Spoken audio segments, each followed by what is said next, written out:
Let's just try that one right there. What is going on, guys? Welcome to Happy Hour Live. I'm Dave. I see everybody over there. I see Gary. I see everybody over there. We're trying a little something. A little something.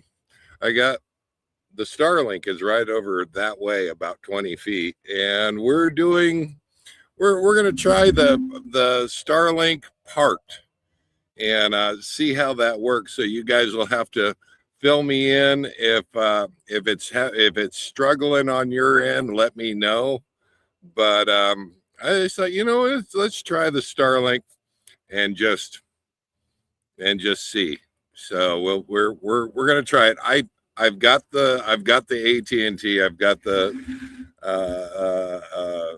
I can connect to another one here. Let's put it that way. What is going on, guys? Oh my gosh. So let's say hi to, well, let's see if we can find it there. Right there. Bill is first in the house. X Fired Up Cracker Box Palace. Tom and Lori RV Life are saying howdy. Pearl, Miss Pearl right there. Hello, y'all. Market Share is in the house. Hello, Forrest. How you doing? Jenny loves real estate. There's Miss Jen right there. Glad to have you guys here. RV Living Life. There's Mr. Gary. Hopefully you're warming up. It's warming up down here. Although I will say it has been it's been a little chilly. I'm wearing my chilly hat. It when that sun goes down, the temperature drops and you got to put a sweatshirt on. But not as bad as the rest of the country. So I'll take it. Oh. I'm not. There you go. Back up. There you go. Hey, Brian, how you doing? I've got a video that is just posting up right now, but it's rendering right now. It's probably got a few minutes left. Looks like we got about 13 minutes left on that. So we'll just let that go in the background. Sorry, I missed you guys last week. I was busy sneaking into Area 51 to go check out the Darkstar. You believe that?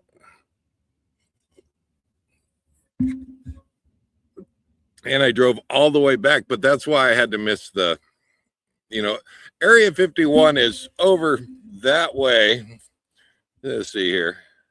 Hey, you can't even see the mountains that way. There's mountains that way, though. Probably a couple hundred miles or so.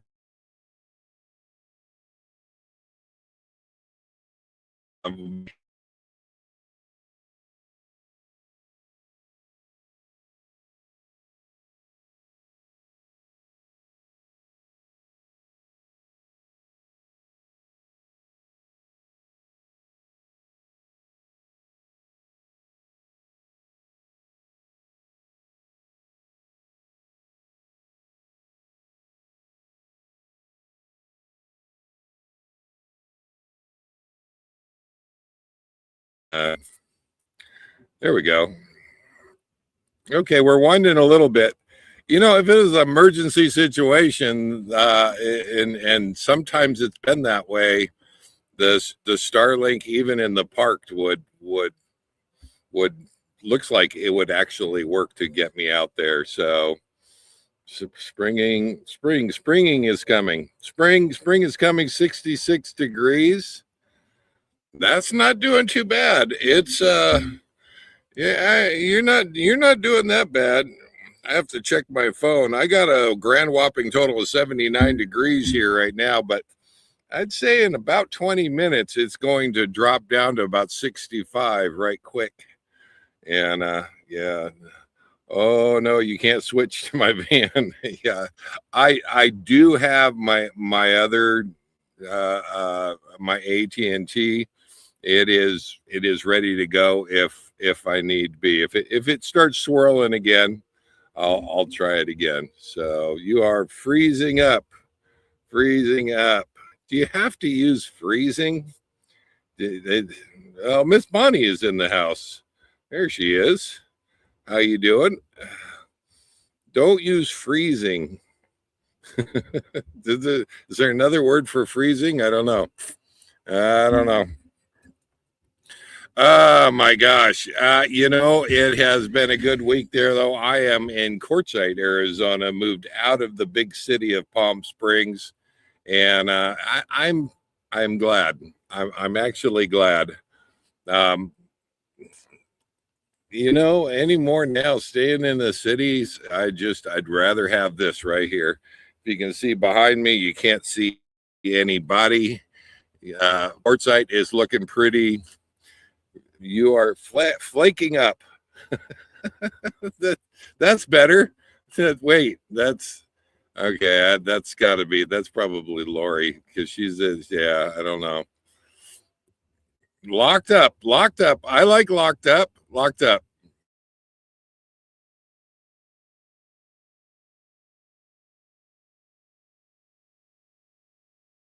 Oh, yeah.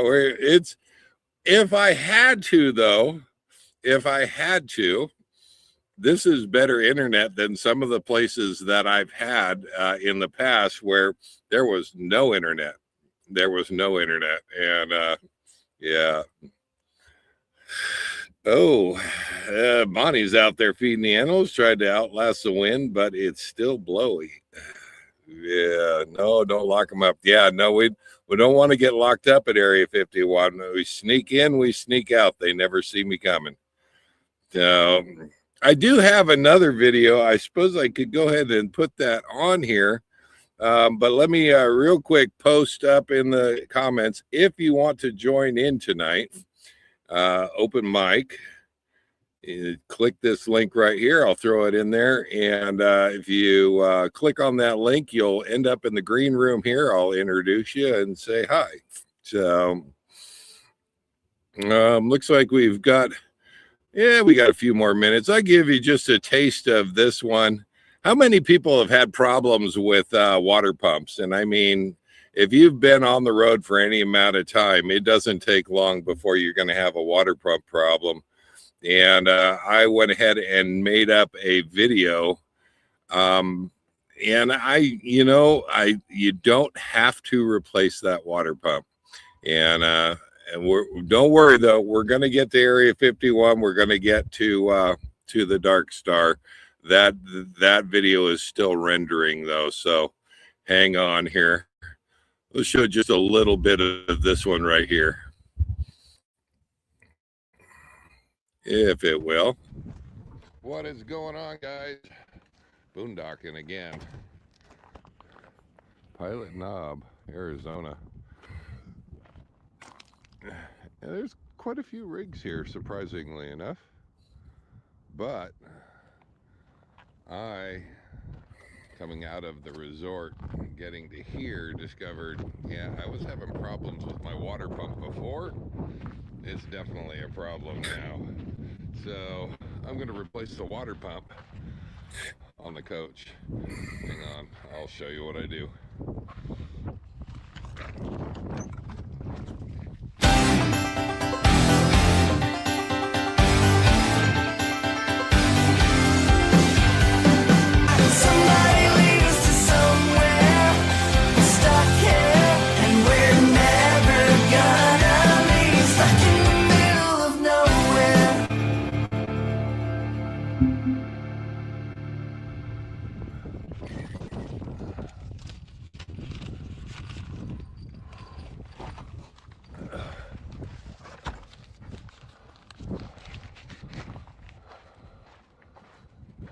So it never seems to fail that these water pumps are typically, that's what I'm using there, SureFlow.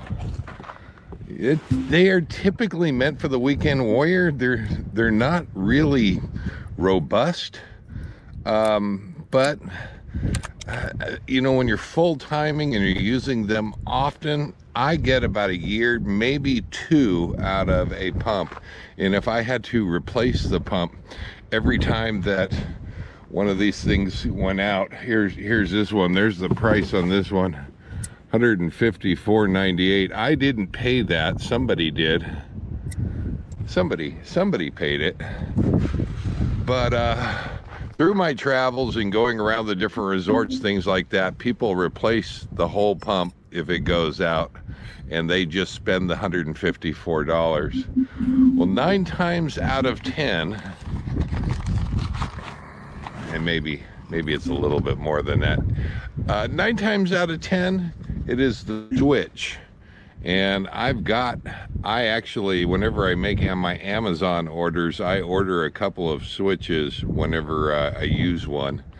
And I think I'm going to need to reorder again because I'm going to use this one. But thankfully, these switches are really easy to replace. And the other side of it is that the price on this is only about 15 bucks, give or take. Depends on when you buy it, what time of year it goes up or down. But 15 bucks is a lot better than 155 bucks. So I'll take it. Now, the other thing that people do is they throw away their fuel, their water pumps. And every now and then I spot them before they throw them away. Sometimes they lay them right next to the garbage container in case somebody wants to pick it up, like me. And that's where I actually got this one at. Now, I've had them go bad a few times on this one. I wrote on there, bad motor, just so that I remember and I don't put that motor on. You can see it's obviously this pump has been leaking, but it tells me that this switch is probably good, and I can use that switch. I'll probably take that off and just throw this whole unit away. This one I didn't mark with any markings. Oh, excuse me, I did right there. So that bad switch. So I can put, at the time when I replaced this one, I probably didn't have a switch to replace it. So I robbed from Peter to pay Paul. The pump that's actually in the coach right now, I can't show you because once I unhook that water line, it's going to start leaking water. And I need to get another pump on there before I leak too much water, because I don't want to lose the water that I put on to come boondocking here. So this one here, I have no markings on this one. So not really sure what's wrong with that one. It actually doesn't look bad though. I don't see signs of a leak right there. I do see a little bit of rust right back here on the back of the motor casing. Now, if the bad motor on these things, I would say it's history, it's done. That doesn't mean that you can't reuse the switch or save the switch, possibly the pump, depending on where what is causing the bad motor. In this case, I can guarantee you this corrosion right here was caused from a water leak. So chances are the pump is leaking as well. So about the only thing left good on this one. I've got a place to go today. Oh, sorry about that. Be that little switch right there. This one just needs a bad switch, so why don't we go ahead and replace that switch. I'm going to get my tools. It is just starting to rain here.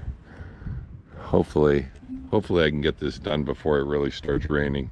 Hang on, guys, I need to go and grab some tools. Just need a screwdriver. Now my old one I'm guessing is the motor is bad as well, so that one I will be marking when I pull it out of there, because the switch did work. So, but I have a new switch. This one had the bad switch right there, so I guess we'll go ahead, and we're not sure exactly what's wrong with this one. I could hook power up to this and test the motor. I'm looking at it, I really don't think there's a problem. It's probably the switch, but I haven't tested it, so I probably will hold on to that one. We're going to use the one right here.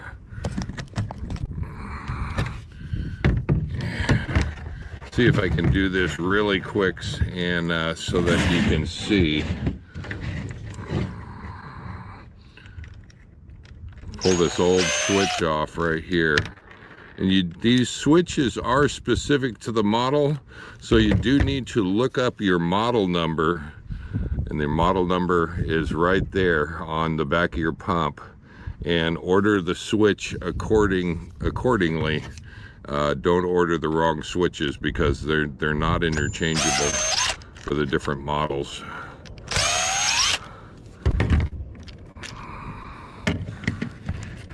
Okay, these have, and they come with the new one. The new one will have one. These have a little gasket right here. This is your actual switch right here. And we're going to go ahead and replace that. And the little gasket for the switch, they give you a new one when you order these from Amazon. This is the SureFlow 94-800-05. It's a 4008 model switch kit. 55 PSI. I don't know if the PSI is you can order whatever PSI you want. I just ordered the switch, but see, we've got some new screws, stainless steel screws. We've got a new gasket, and we're going to go ahead and get this new switch right back on here again.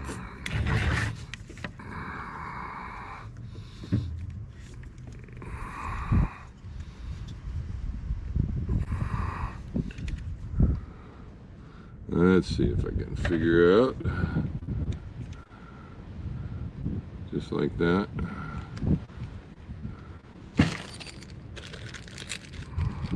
These are bright, shiny new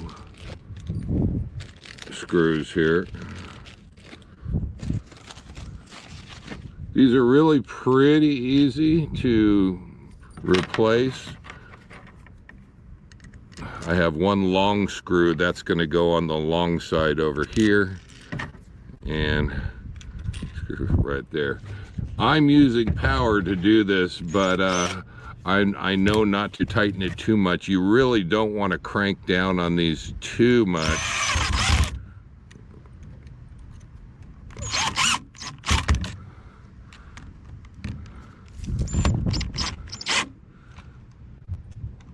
You want them tight, but remember you're screwing into plastic there, and if you over tighten those, you'll strip that plastic out. We're not trying to do that. So, all right, we've got a new switch on it. Chances are, I bet you this works. So, because this one was marked bad switch.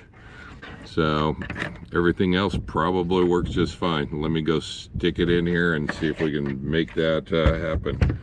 Looks like I might need to get this. So this switch, one side of this, the power goes in, the other side, the power, the red line from the motor is connected to the switch, and there we go. So I'll be able to unplug the other one. I may need to, I don't know what kind of fitting it has, or so I may need a butt connector for this. So let me go and take a look at that and see what I got. But there you go, just a little bit of that one. I'll be putting that video out before too long here. I don't know how many people know that about the water pump, but boy, you know, $15 is a lot better than $155. Just saying. I see Gary in the background here. Gary, are you ready? Come on. Yeah, he is. All right. How do we get you on, Gary? I don't know. There you are. Cheers. There. Oh, it's Dark Gary. It is Dark Gary. It is. Where are we here? Did the power go out, Gary? No, I just don't have any lights on. Oh, okay. You know, you can pay that power bill. Yeah, well, Carol just went up and went to bed and shut off some of the lights that she likes to shut off. So that's where we're at. I gotcha. Okay. What time is it there? 9:36. Okay, so you're 3 hours ahead from where I'm at right here. Well, I think I'm so confused. Yeah, 6:30 here. Yeah, there you go. So, all right. Well, hopefully we'll talk softly.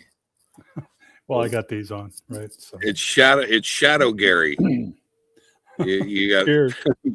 there you go. It's Shadow Gary. If I turn the brightness up on my screen here, where are we? There you go. We got a little bit of sunset happening here. See if I can get a little bit of it. Oh yeah. Yeah. See, I look like I'm sitting in the sunset now. There you go. No clouds tonight, so it's just the sun's going to go down, and that's going to be all. But that temperature has been dropping. That temperature has been dropping. So Gary, last week I was sneaking into Area 51. How about you? I was busy moving into the house. You were busy. Oh, okay. Yeah. All right. How's that going? Good. We got all our furniture in now. You know, there's still stuff everywhere. Most of it's put away. Did you pay the power bill? Oh yeah. It's cheap living here. No, the only lights I have here are right above my head, and if I turn them on, it'll be total washout. Okay. It's just where I'm sitting, right? Yeah. And I didn't get out a halo light or anything, even though I can use those now without having reflection on my eyes. There you go. There you go. Gary, is that a black eye you're hiding? Do you have a black eye? Did Carol punch you in the eye? No, everything's pretty good. Okay. All right. Yeah, there we go. See? No black eyes. See, you can see that clearly, right? See? Well, no, you're still dark. You're frozen on my end. Oh, okay. Well, no, we can't say frozen. What did we say? We're locked up. Well, wait, we can't say locked up. There, can you see me now? That's a little better. That's a little better. There you go. That's probably too bright, but there you go. Yeah. Yeah, we were just watching a TV series there. It was pretty interesting.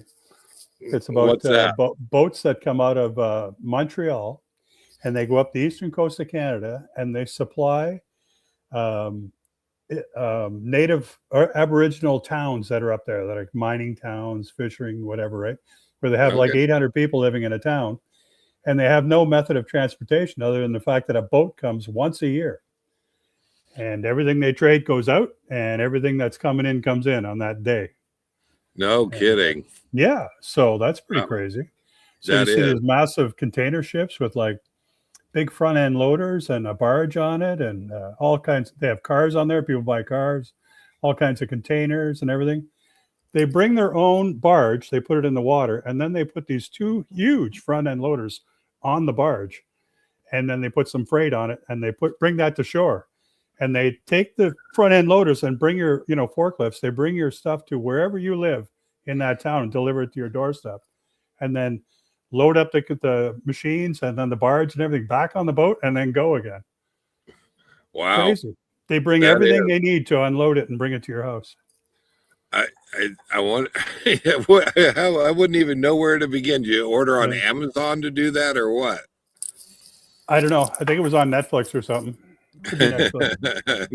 Well, I meant all the stuff. All the stuff. The boat has a big swoosh mark on it. Yeah. Yeah, I know, right?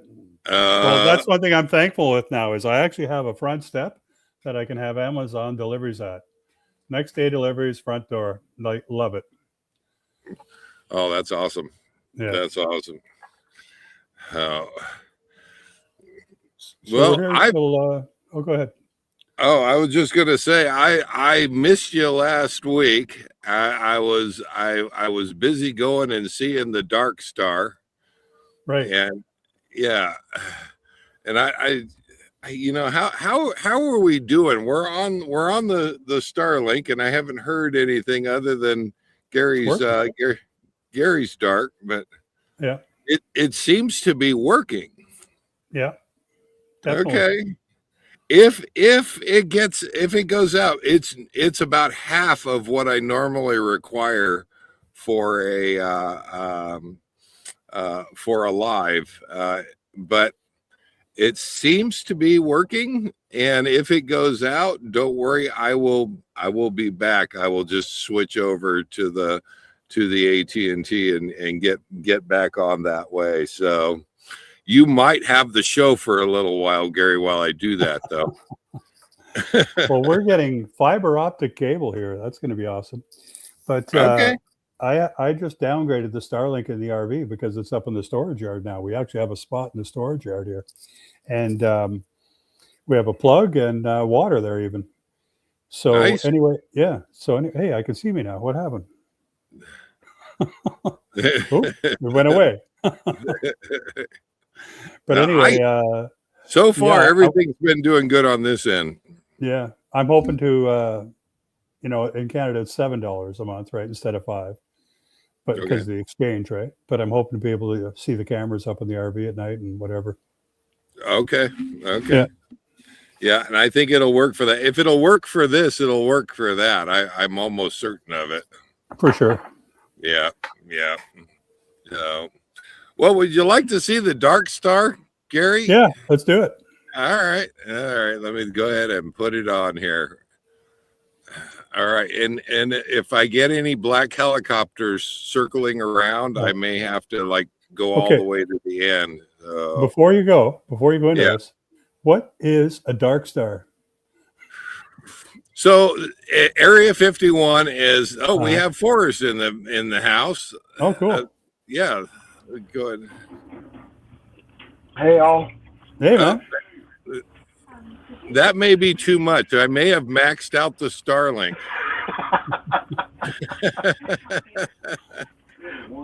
Well, you can cut me out. No, that's all right. Hang on there. Let me switch. Is it? Can you see him? Yeah, I can see him. Everything's working fine here. I've got a blank screen on this end. I think I maxed out the. What do you see, Forrest? I see all three. Yeah, there you go. Wow. Dave doesn't need to see anyway. Yeah, exactly. Well, let me switch because I was going to play that video here. Let me go ahead and switch that over real quick. There may be a little bit of lag. Hold on here.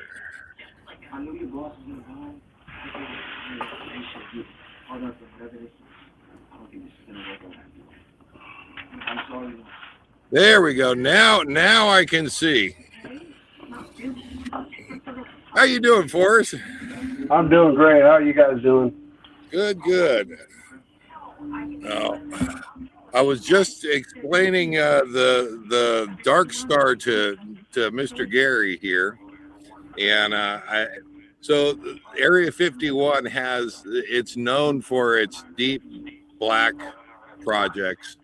It was responsible for the very first one was the U-2 spy plane, and that's kind of what put Area 51 on the map, so to speak. Although when I say put them on the map, nobody knew about this plane, and they basically developed this thing, and it was a spy plane. They didn't want anybody knowing about it. They had to find a base to build and test this thing, and that was what became Area 51.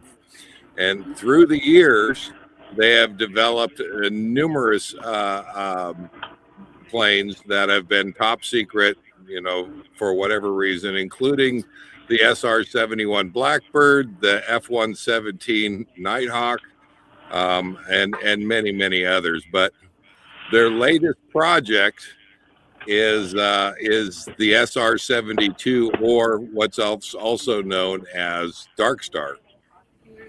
Cool. Yeah. So when I go out to Area 51, this is what I'm hoping to see flying. Oh, yeah. Yeah. Now, what I couldn't understand is that this was at an air museum, which is usually for retired planes. So this is highly unusual.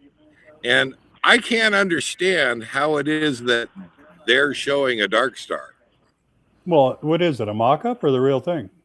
I'm not. I'm Gary. If I told you that, why would you watch the video?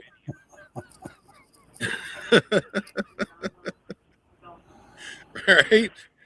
So, but you saw? Did you see Top Gun Maverick? The first one. Oh, you haven't seen the second one? No. Okay, Forrest, have you seen Darkstar or the Maverick? Yeah. Movie? No, yeah, Okay. that's quite a show.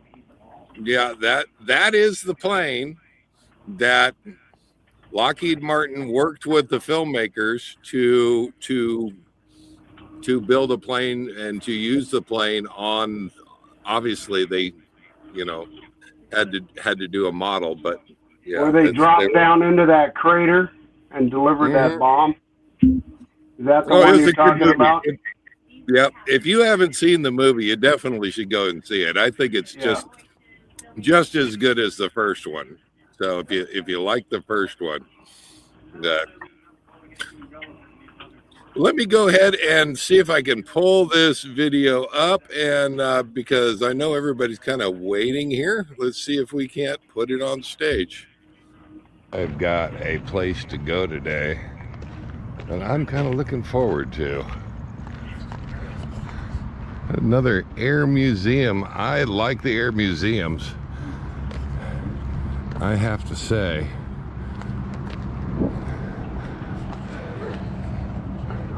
But this one is a little different.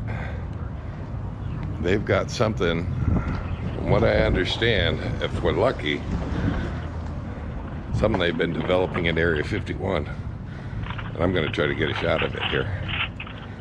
I know.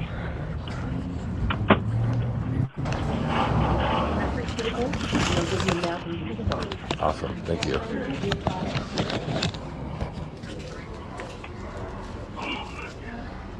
That is another one that they developed at Area 51. That's, hopefully they've got one, but what I'm looking for is something a little bit different.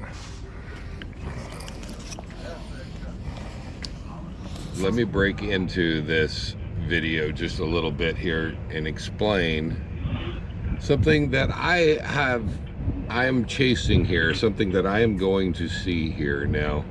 It wasn't but a day before I saw this ad on Facebook.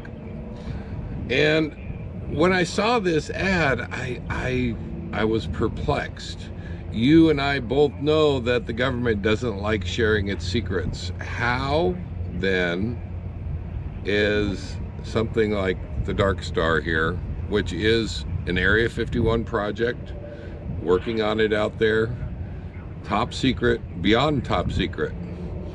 And if you didn't know it from Tom Cruise and the Top Gun Maverick movie, this was kind of our first public view of this.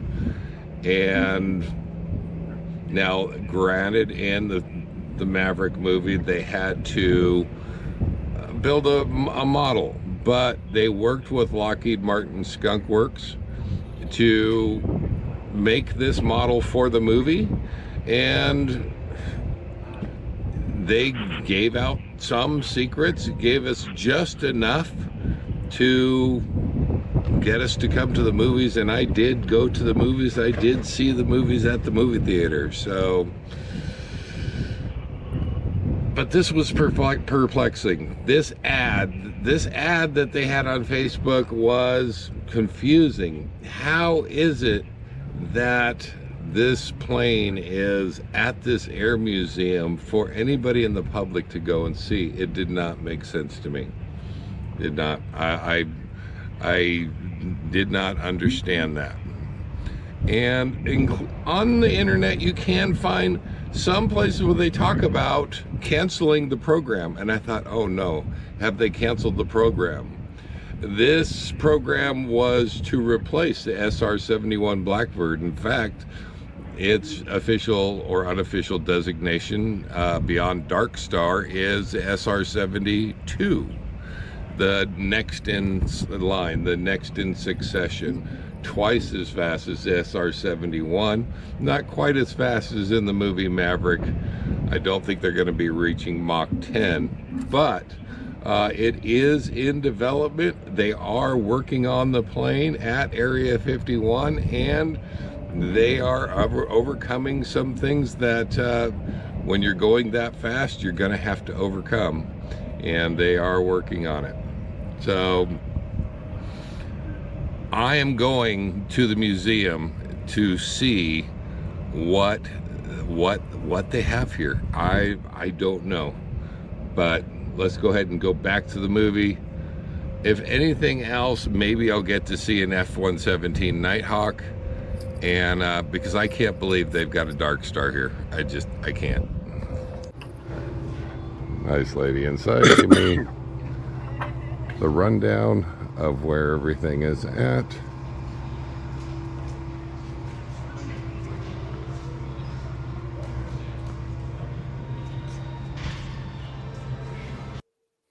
Might get a clue from that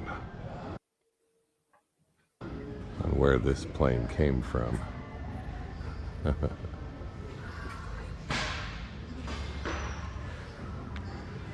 I have to say that was a beautiful mock-up, a beautiful representation. Actually, anyway. 3/4 scale wood model of the Lockheed aircraft design.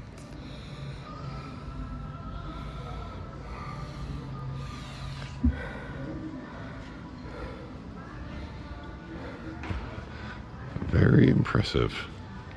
Looks awesome. Yeah.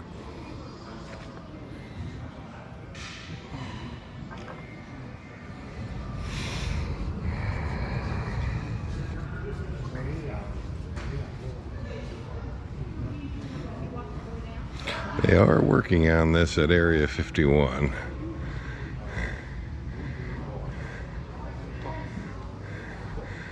And it's not expected to be done until 2030.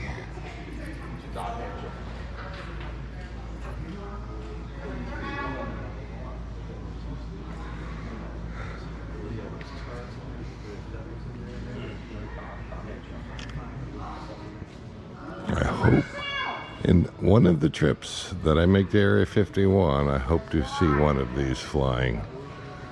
That would be fantastic.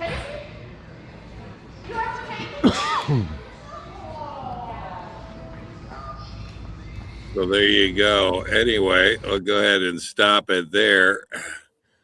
I skipped ahead a little bit. Let's see if we can. Oh, where's Forrest? Where's Forrest? See if we can add him in here. Oh, Forrest. It looks like he should be there. It's just not showing up. It looks like he should be here, but I got a blank screen. That's all I got. That's all I got for Forrest right now. Oh, there he is, right there. Oh, another Forrest. There he is. Yeah, so that is the kind of work they're doing over there at Area 51, and I did get to see another plane here, and towards the end of the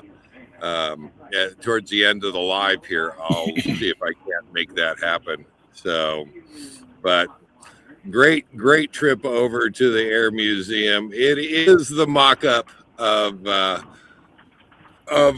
one that they actually used in the movie for Tom Cruise, and what was the name of it? Top Gun Maverick. So nice job over there.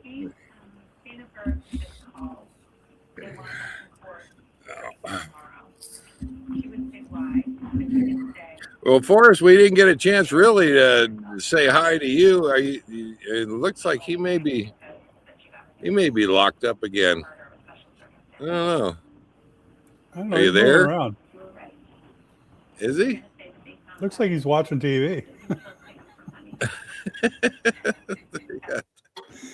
I don't know. Maybe he's locked up. Yeah, I think he's locked up. No, yeah, we lost him. There you go. Darn it. Well, come back on if you can. There, you do have to have some up speed, and the Starlink was actually doing surprisingly well. If I had to just rely on the Starlink, probably do okay. We're on DSL here. It works great, but fiber optic is coming. Yeah. You know, I haven't done it. I called the company that supplies our DSL, and I said, I heard that you're upgrading us to fiber optic, and they said yes. And I said, well, how much is it going to be to upgrade from DSL to fiber optic? And they go, no, we're not going to charge you any extra. We just have one price for everyone. Whatever speed we can give you, that's the price. And I thought to myself, oh, that's nice. Okay, thank you. And then I hung up and I thought after, you know what? They're not doing me any favor. They've been ripping me off the whole time for DSL, and everybody else got fiber optic at the same price. You know, they make it sound good, but it's the opposite. I think DSL is still the old dial-up, isn't it? No, it's a modem. It just works. Yeah, you don't dial up anything. We're always connected. Yeah. I got you. Well, you always have the Starlink to back you up. Yeah, but Starlink's in the coach, eh?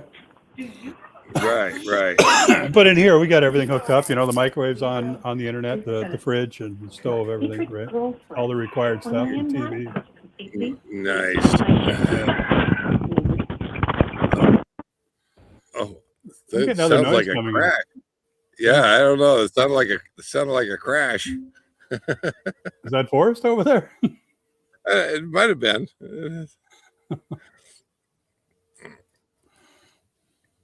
No. I don't know. There he is. He's back again. Can you hear us, Forrest? Now, Forrest, can you hear us? I'm telling you, he's watching TV over there. You know, sometimes it's not easy to stay connected. I hear you. Yeah. And then there's that thing that Starlink does every couple of minutes where you just get no signal for like 10 seconds. Yeah, I see that every now and then, and I have actually experienced that with the lives, and it still is work. It'll work. It just takes a second to. I think it's swapping over to a different satellite. Could be. There's so many of them now, right? Yeah. Oh yeah. Absolutely.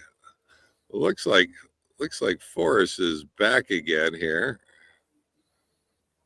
Where is he? Is he in the middle of nowhere or what? What's going on with him? Let's ask him. Can you hear us, Forrest? Uh-oh. I think he's having audio problems. Now I understand why you guys laugh so much when I'm doing this. Well, Forrest will be with us anytime now. Anyway, it's good to have him here either way. It is open mic night.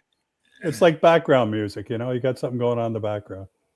Exactly. I'm going to go ahead and throw the link in. There he goes again. I think he's trying to get his audio working. That could be. We're definitely not hearing him. He's not hearing us. Yeah, Tom. Oh, Dave, you have stepped up. We have had 4 or 5 commercials. You must be making a killing. I know, right? Well, sorry about that, guys. Yeah, really. Okay. To answer that a little bit, there is the switching now happens to monetize within StreamYard, and this is within the last few lives that I've done, new to StreamYard, and I may need to tone that down a little bit because I don't mean to have so many commercials. It's not supposed to do that. So sorry about that, Bob. I haven't seen well, I don't think we would. I think you and I get uninterrupted. Right. So, well, maybe it's just showing the people that have all the money. I don't know. Yeah, I don't know. Yeah. I made just enough to pay for the admission to the Air Museum. There you go. Oh, here comes Forrest again. Yeah, Forrest is back again. Can you hear us? Yeah, my hearing aids went down.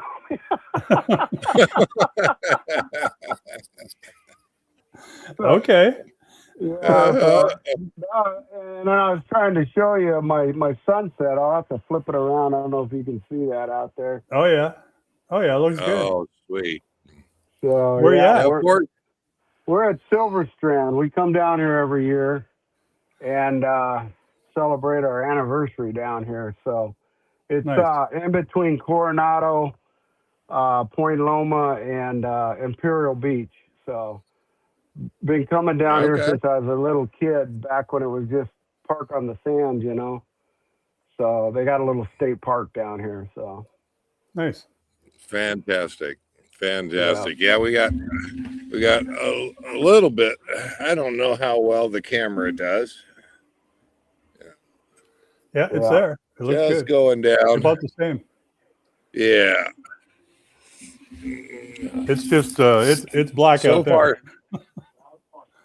So far, no black helicopters, and yeah, we're doing okay.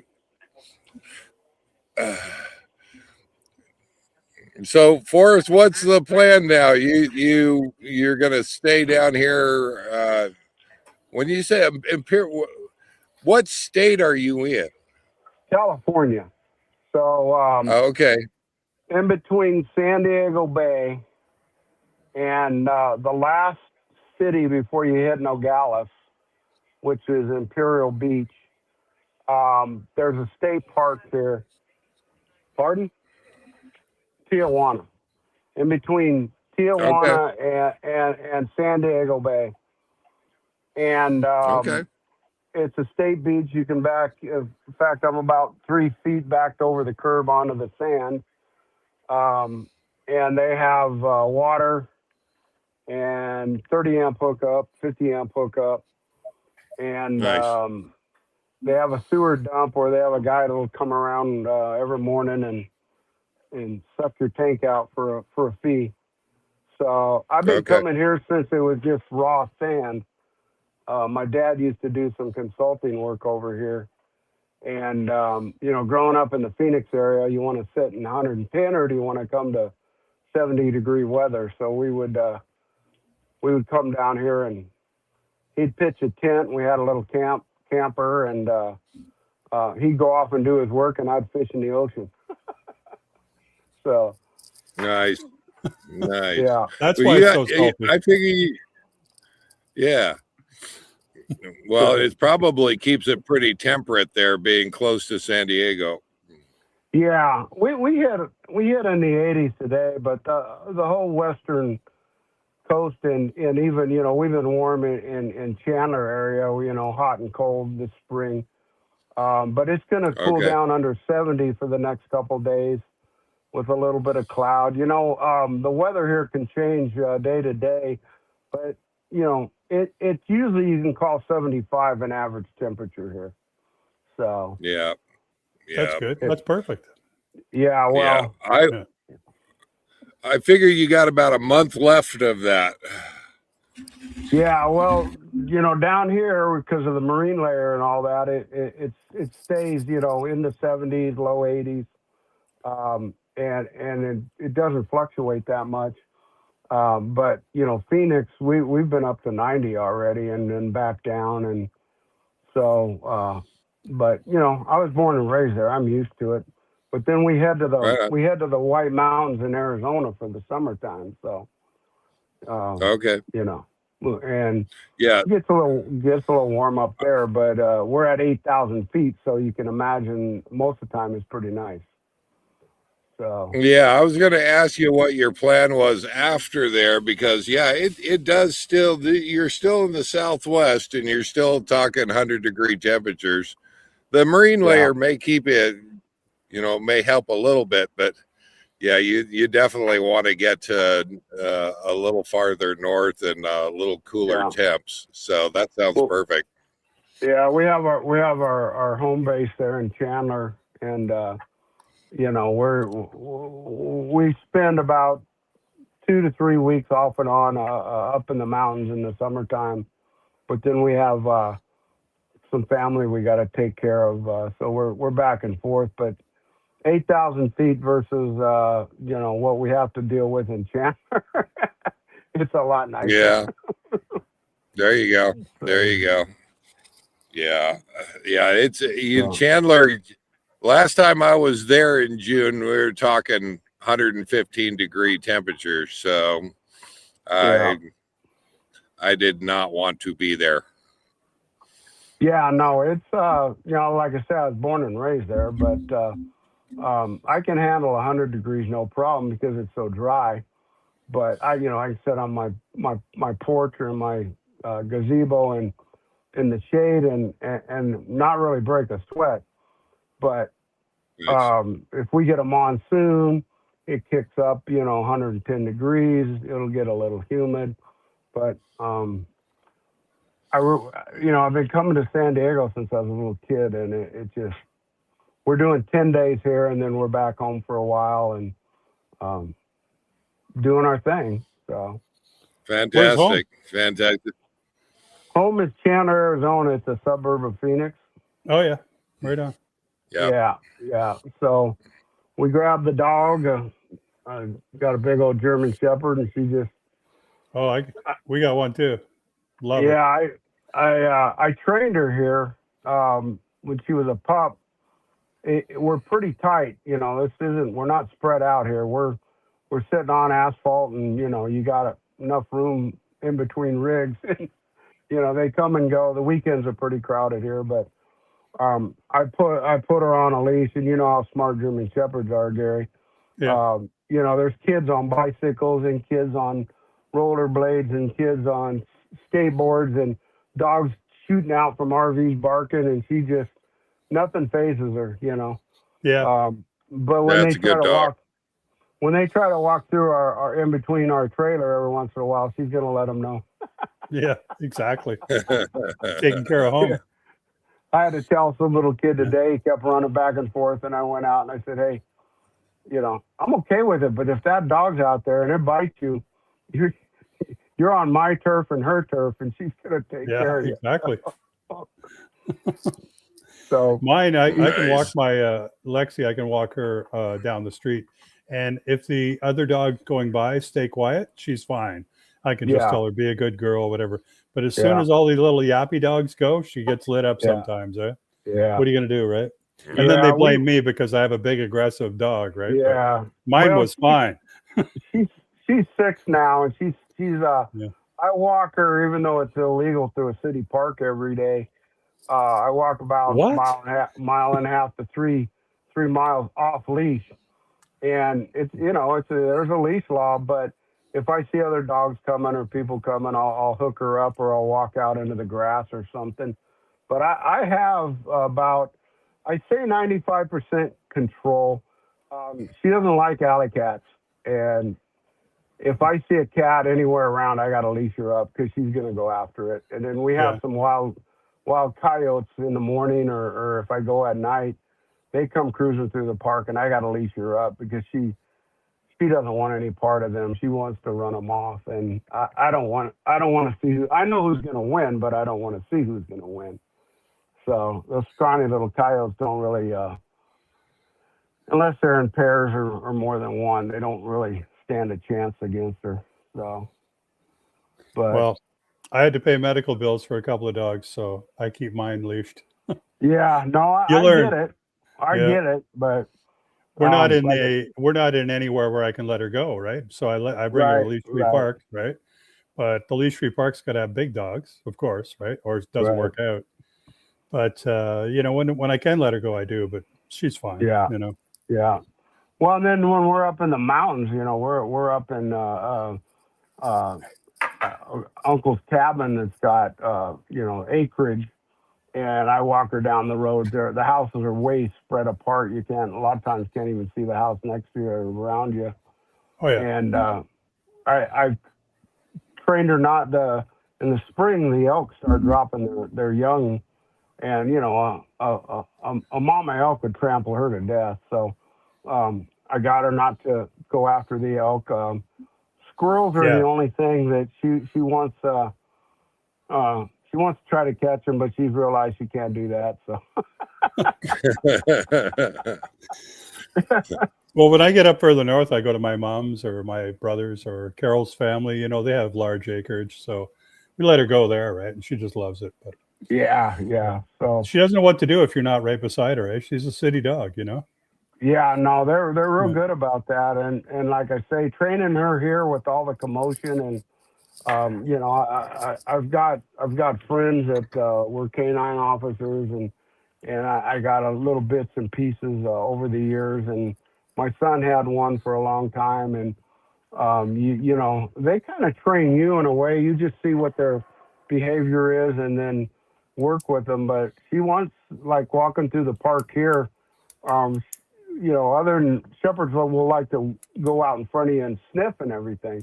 But for the most part, she's right next to me when there's all this commotion going on. Yeah. She's like, you know, you let me know if I got to do something. And I'm like, you know, you're fine right there, you know. So, but yeah, we just enjoy it here. It's getting out of the city and a dose of life, you know, relaxation. We are in such a quiet little town right now. It's just so awesome here. Yeah, that's fantastic. That's fantastic. Yeah, going to walk Lexi down to the lake tomorrow, Lake Huron. Huge lake, you know. There you go. Supposed to be about low 60s tomorrow or something. Take her for a walk down there at about 11 o'clock. It'd be beautiful. I think everybody's going to be glad to get to summertime and get out of this winter. How does Lexi do in the water? Does she even attempt to go in the water?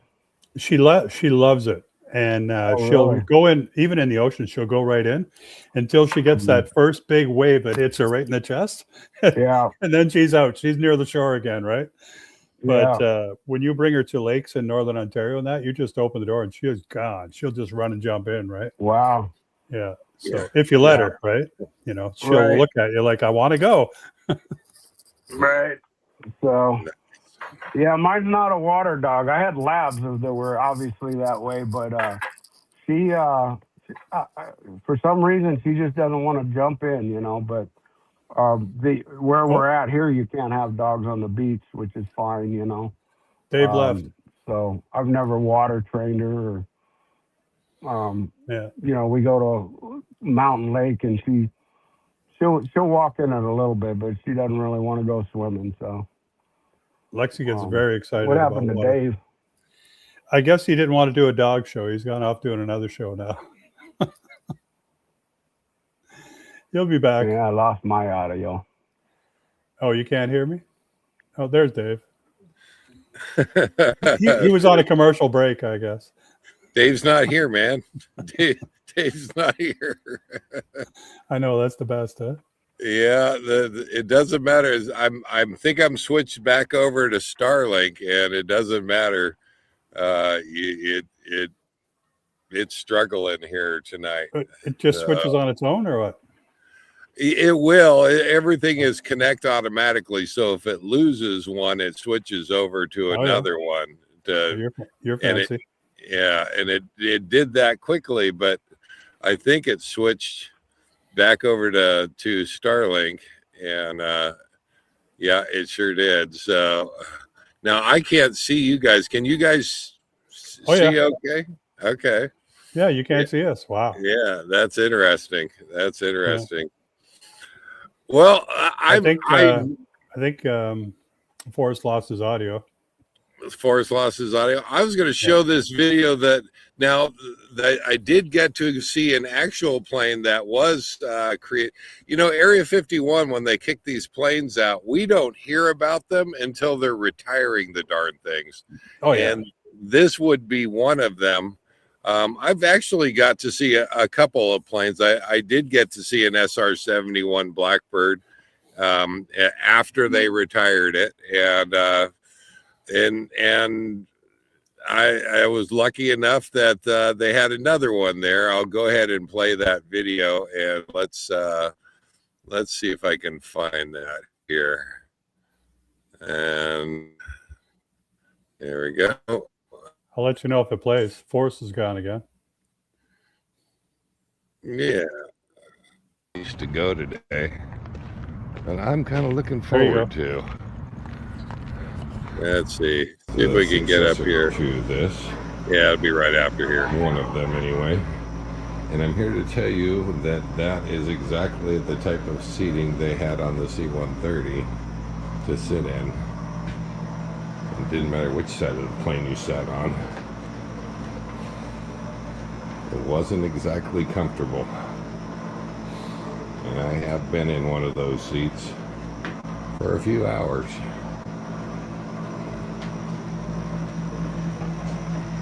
We do have the cockpit open up. No, here's the funny thing. It all smells the same.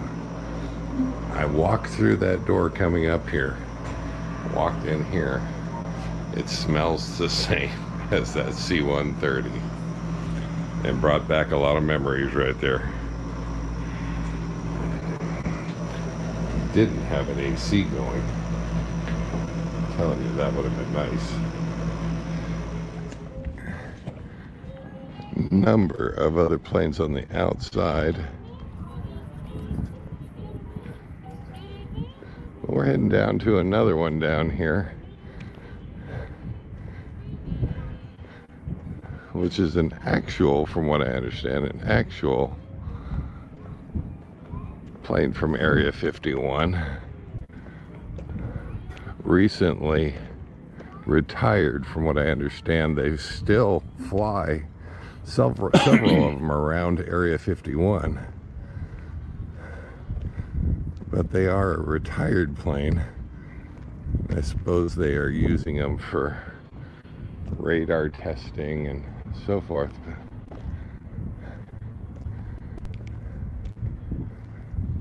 We'll go and walk those here in a minute.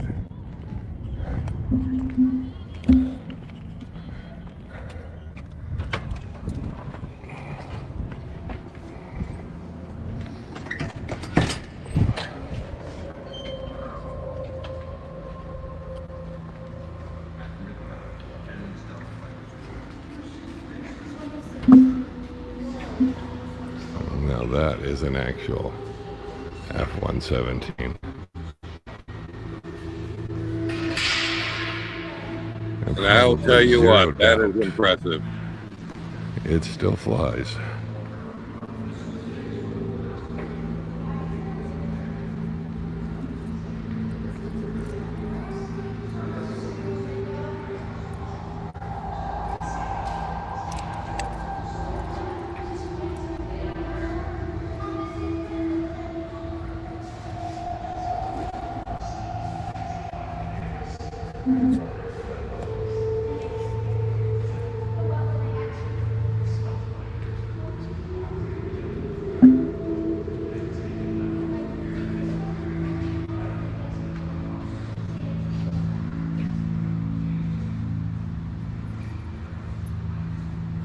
How sharp those trailing edges are.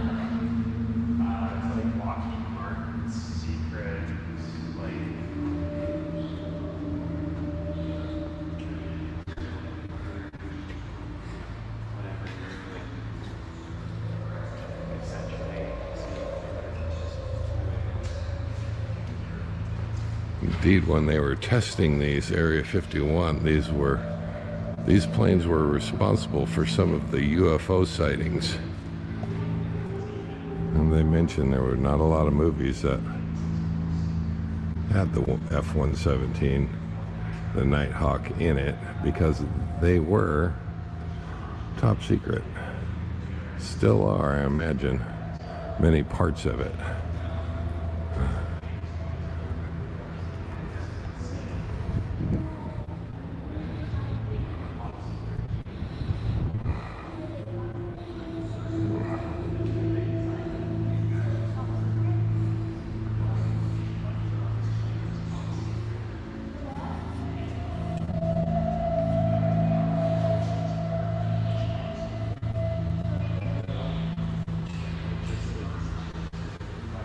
Oh, interesting. They have a hologram of a pilot in it.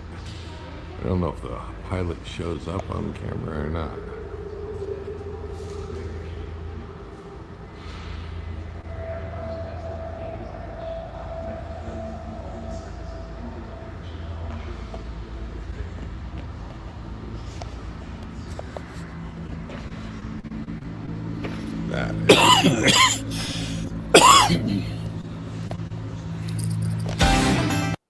That is a wicked plane.